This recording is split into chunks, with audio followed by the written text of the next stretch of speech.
नमस्कार, जनवार्तामध्ये आपल्या सर्वांचं स्वागत। सर्वप्रथम पाहूया ठळक बातम्या।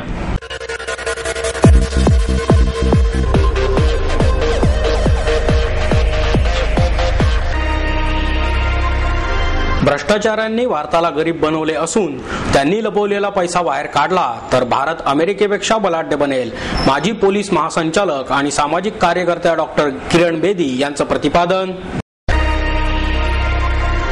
राज्यात कुष्ठरोग्यांची स्थिती बिकट झाली असून त्यांनाही माणूस म्हणून जगण्याची संधी समाजाने द्यावी, ज्येष्ठ समाजसेवक आणि पत्रकार डॉक्टर शरदचंद्र गोखले यांचं आवाहन। पुणे पीपल्स कोऑपरेटिव्ह बँकेच्या वतीने देण्यात येणारा पीपल्स पुरस्कार क्रिकेट महर्षी रमाकांत आचरेकर यांना केंद्रीय कृषी मंत्री शरद पवार यांच्या हस्ते प्रदान। अण्णांच्या आंदोलनास बट्टा लावण्याचे काम त्यांच्याच मागे उभी असलेली काही भ्रष्ट मंडळी करीत आहेत, अभिनेते नाना पाटेकर यांचं मत। भ्रष्टाचाऱ्यांनी भारताला गरीब बनवले असून त्यांनी लपवलेला पैसा बाहेर काढल्यास भारत अमेरिकेपेक्षा बलाढ्य बनेल, असे प्रतिपादन माजी पोलीस महासंचालक आणि सामाजिक कार्यकर्त्या डॉक्टर किरण बेदी यांनी केले। प्रबोधन मंचाच्या वतीने किरण बेदी यांचे भ्रष्टाचार आणि सामान्य नागरिक या विषयावर व्याख्यान आयोजित करण्यात आले होते। प्रबोधन मंचचे मुख्य निमंत्रक हरी मिराजदार, सहनिमंत्रक किशोर शशितल, श्रीपाद ढेकणे आदी उपस्थित होते। यावेळी बोलताना बेदी म्हणाल्या, भ्रष्टाचाऱ्यांनी भारताला गरीब बनवले असून भ्रष्टाचाऱ्यांनी दडवलेला पैसा बाहेर काढला तर भारत अमेरिकेपेक्षा बलाढ्य असेल। त्यामुळे लोकपाल विधेयक संमत झाल्यानंतर 2014 मध्ये होणाऱ्या लोकसभेच्या निवडणुकांमध्ये कोणाला मतदान करायचे हे मतदारांना ठरवता येईल। लोकलेखापालासारखी स्वतंत्र कायदे यंत्रणा 42 वर्षांपासून अनेक देशांमध्ये आहे। भारतात मात्र हा कायदा गेल्या अनेक वर्षांपासून केला जात नाही। भ्रष्टाचाराच्या आरोपावर तपास करण्यासाठी सीबीआय सारख्या तपास यंत्रणा आहेत, परंतु लोकलेखापाल सारखा कायदाही होणे आवश्यक आहे। भ्रष्टाचाऱ्यांनी दडवलेला पैसा जर बाहेर आला तर ग्रामीण भागांमध्ये प्रत्येक भागात एक शाळा, दवाखाने, वृद्धांसाठी पेन्शन योजना, बेरोजगारांना भत्ता अशा अनेक योजना राबवता येतील, असे डॉक्टर बेदी यांनी नमूद केले। लोकलेखापाल समितीचा मसुदा 30 जून पर्यंत तयार करायचा आहे। तो पूर्ण झाला तर येत्या पावसाळी अधिवेशनात ते विधेयक संसदेत मांडले जाईल, त्यावर चर्चा होईल। त्यावेळी कोणता नेता किंवा खासदार यावर काय प्रतिक्रिया देईल हे जनतेने पाहावे, म्हणजे 2014 मधील निवडणुकांमध्ये कोणाला मतदान करायचे हे मतदारांना ठरवता येईल, असेही बेदी म्हणाल्या।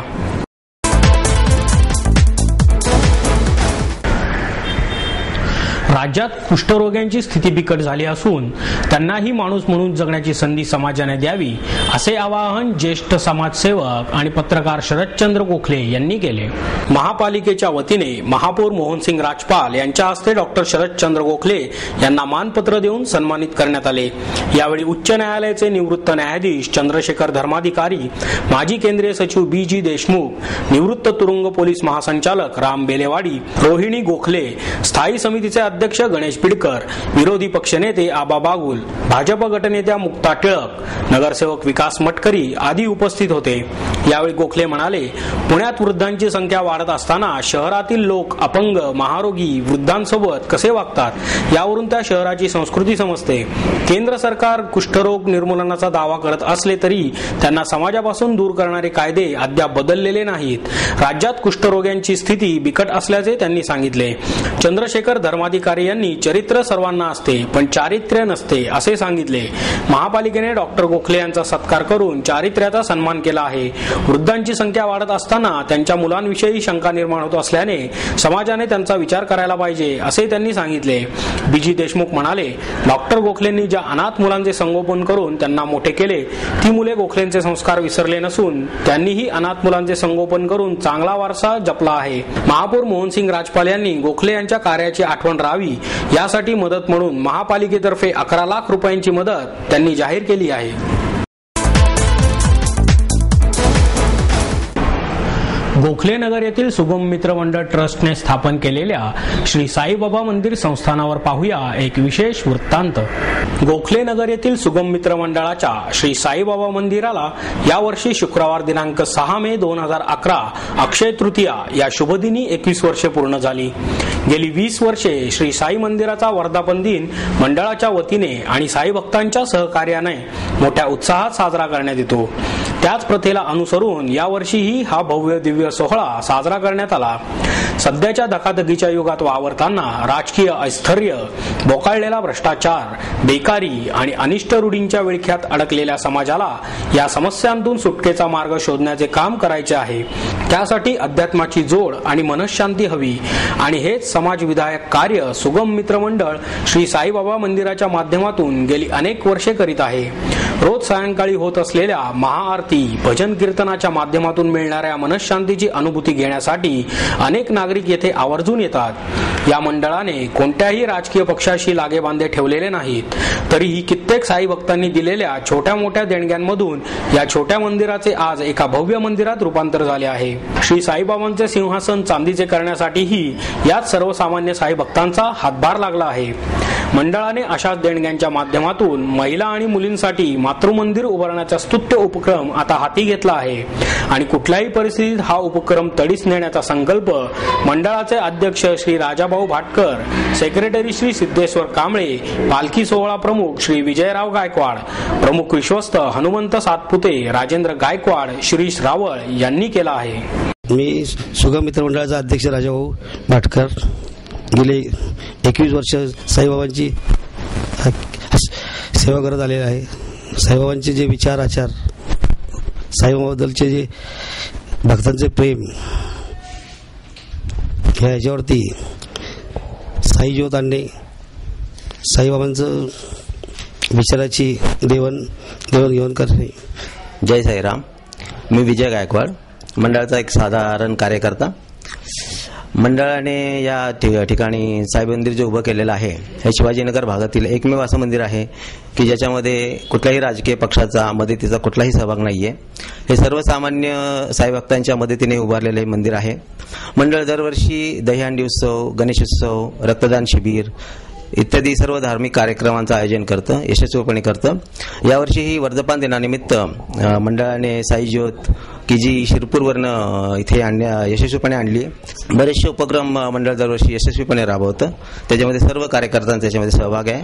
आमचे मंडळाचे अध्यक्ष राजाभाऊ भाटकर हे यशस्वीपणे सर्व नेतृत्व करतायत. सुगम मित्र मंडळ श्री साईबाबा मंदिर, आमच्या मंडळाचा या ठिकाणी यावर्षी 21वा वर्धापन दिन सोहळा आम्ही साजरा करत आहोत आणि मंडळाच्या वतीने वर्षभरात वेगवेगळे सामाजिक उपक्रम म्हणजेच रक्तदान शिबिर, आरोग्य शिबिर, वृक्षारोपण असे वेगवेगळे उपक्रम या ठिकाणी आपण साजरा करत असतो. त्याचप्रमाणे या ठिकाणी या मंडळाचे जे विश्वस्त आहेत ते स्वतः नुसते काही आदेश सोडत नाही तर स्वतः सक्रियपणे त्या कार्यक्रमामध्ये सहभागी असतात. त्यामुळे सर्व कार्यकर्त्यांना या ठिकाणी हुरूप येतो आणि एक वेगळ्याच जोशाने ते काम करत असतात. जय साईराम. मी या मंडळाचा साधारण कार्यकर्ता अभय कापरे. मी या मंडळाची स्थापना आमची 1989 साली झालेली आहे. त्यावेळी ते खूप छोटं मंदिर होतं. त्यानंतर साई भक्तांच्या देणगीने आणि त्यांच्या बाबांच्या आशीर्वादांमुळे हे आम्ही आता इथपर्यंत 21 वर्षे ही अविरत सेवा करत आहोत आणि ही चांगली सेवा करत आहोत. आम्ही साई भक्तांना कुणालाही नाराज करत नाही आहोत. त्याच ह्याच्यातून आम्ही आमच्या इथं आता भजनी मंडळ येत आहेत, काकड आरती होत असते आणि इथं गर्दी खूप होत असते. आपले वयस्कर ज्या आहेत ह्या आया बहिणी त्यांच्यासाठी आम्ही आता समोर मातृ मंदिराची स्थापना केलेली आहे आणि त्याला मातृ मंदिर हे असं नाव दिलेलं आहे आणि तिथं आता आम्ही सगळ्या आजी यांचे आहेत हे भजनी मंडळ आम्ही तिथे हे करत आहोत. त्याचबरोबर आम्ही तिथं वरती पण योगा क्लासेस किंवा कुणाच्या सामाजिक कार्यासाठी जे काही लागणार आहे उपक्रम किंवा क्लासेस असं आम्ही तिथे आता चालू करणार आहोत आणि त्याच्यासाठी आम्हाला आता यावर्षी जवळजवळ सगळं बांधकाम झालेलं आहे. थोडंफार शिल्लक राहिलेलं आहे.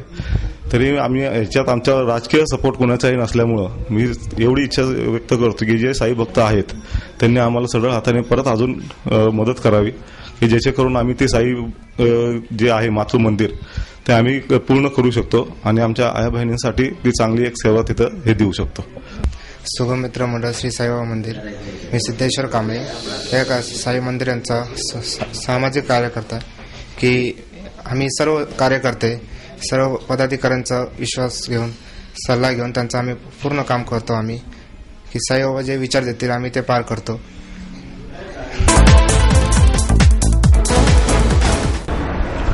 पुणे पीपल्स कोऑपरेटिव्ह बँकेच्या वतीने देण्यात येणारा पीपल्स पुरस्कार क्रिकेट महर्षी रमाकांत आचरेकर यांना केंद्रीय कृषी मंत्री शरद पवार यांच्या हस्ते प्रदान करण्यात आला. पुणे पीपल्स कोऑपरेटिव्ह बँकेच्या हिरक महोत्सवानिमित्त आयोजित करण्यात आलेल्या कार्यक्रमात हा पुरस्कार देण्यात आला. राज्याचे सहकार मंत्री हर्षवर्धन पाटील कार्यक्रमाच्या अध्यक्षस्थानी होते. माजी खासदार श्रीनिवास पाटील, महापौर मोहनसिंग राजपाल, बँकेचे अध्यक्ष ॲडव्होकेट सुभाष मोहिते, उपाध्यक्ष प्रदीप साताळकर, ज्येष्ठ संचालक पन्नालाल लुणावत, विजयकांत कोठारी आदी या प्रसंगी उपस्थित होते. सहकार चळवळ ही देशाच्या अर्थव्यवस्थेचा कणा समजली जाते. मात्र जगाची अर्थव्यवस्था बदलत असताना सहकारात स्वतःला निर्णय घेता येत नाही, तर त्यासाठी काही अंशी शासनावर अवलंबून राहावे लागत असल्याने बदलाचे निर्णय घ्यावेच लागतील, असे स्पष्ट करून पवार म्हणाले, एखाद्या ठिकाणी अशा प्रकारचा निर्णय घेतल्यास संबंधित संस्थेच्या पाठीमागे चौकशीचा ससेमिरा लागतो. त्याचा परिणाम हा संपूर्ण सहकार चळवळीवर होत आहे. ही बाब लक्षात घेऊन सहकारात धोरणात्मक बदल होण्याची गरज आहे. त्याशिवाय जखडून ठेवलेली सहकारातील अर्थव्यवस्था मुक्त होणार नाही.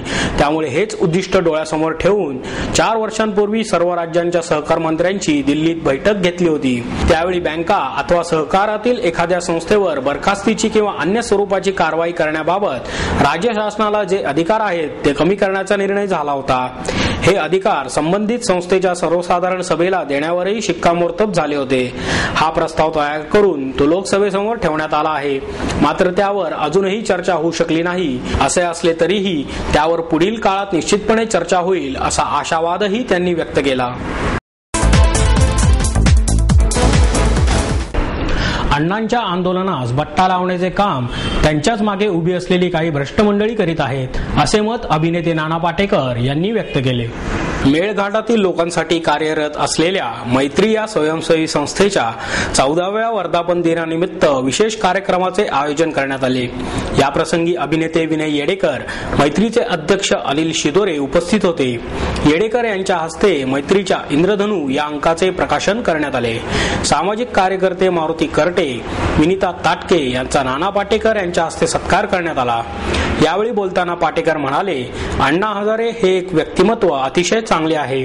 मात्र आज ते ज्या ठिकाणी पोहोचले आहेत तेथून मागे वळून पाहता येत नाही. याचाच फायदा घेत अण्णांच्या आंदोलनास बट्टा लावण्याचे काम त्यांच्याच मागे उभी असलेली काही भ्रष्ट मंडळी करीत आहेत. कोणतीही गोष्ट अंमलात आणण्यापूर्वी तिची शहनिशा करणे गरजेचे आहे. लोकपाल विधेयक आल्यानंतर त्याची अंमलबजावणी करणारे भ्रष्ट नसतील हे कशावरून, असा सवालही पाटेकर यांनी यावेळी उपस्थित केला.